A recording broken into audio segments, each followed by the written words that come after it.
যতই দিন যাচ্ছে এই খলিল বটতলা যেন ভয়াবহ রূপ নিচ্ছে। জায়গাটায় বর্তমানে রেস্ট্রিকশন থাকার পরেও দর্শনার্থীর ভিড় মোটেও কমতেছে না। উপজেলা নির্বাহী অফিসার স্যারের নির্দেশে বর্তমানে এখানে সন্ধ্যা ৬টা থেকে সকাল ৭টা পর্যন্ত কেউ এখানে অবস্থান করতে পারবে না। তবুও যেন এই নির্দেশনা মানতেছে না অনেকেই। আপনারা সামনে এখন যে দৃশ্যটি দেখতে পাচ্ছেন এটা কয়েক মাস আগেরই একটি ফুটেজ। তখনও কিন্তু জায়গাটা দর্শনার্থীতে পরিপূর্ণ ছিল, কিন্তু তখন এমন কোনো খারাপ মন মাইন্ডের দর্শনার্থী ছিল না যারা এই সুন্দর জায়গাটার পরিবেশটা নষ্ট করবে।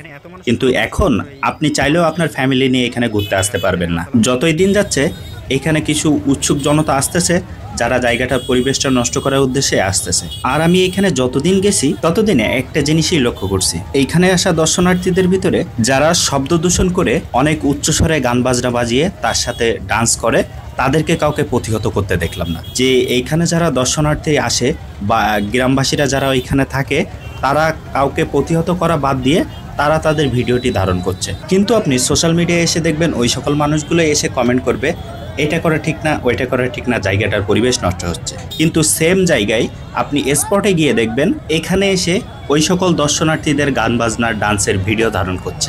দীর্ঘ ৩০-৪০ মিনিট এই রাস্তায় যানজটের সৃষ্টি হয়েছিল। সাধারণ যারা এই রাস্তায় চলাচল করে তাদের যাতায়াতে বিঘ্ন হচ্ছিল। তারপরে এইখানের স্থানীয় কিছু ভাইরা মিলে কিছু সময় ট্রাফিকের দায়িত্ব পালন করে রাস্তার যানজটটা ক্লিয়ার করে, তারপরে সাধারণ মানুষ যাতায়াতের সুব্যবস্থা তৈরি করে দেয় তারা। এই বিষয়টা খুবই ভালো লাগলো। তো আপনারা এখানে আসুন, এসে কোনো উচ্ছৃঙ্খল পরিবেশ সৃষ্টি করবেন না। তবে আপনাদের সামনে যদি এরকম কেউ উচ্ছৃঙ্খল পরিবেশ সৃষ্টি করার চেষ্টা করে তাকে আপনার প্রতিহত করুন, তাহলেই দেখবেন এই জায়গাটার সৌন্দর্য বজায় থাকবে। তা না হলে এই দর্শনীয় স্থানটি একসময় বিলুপ্ত হয়ে যাবে। আপনি সচেতন হন এবং অন্যকে সচেতন করুন, তাহলেই দেখবেন আমাদের সমাজটা এবং পরিবেশটা সুন্দর থাকবে।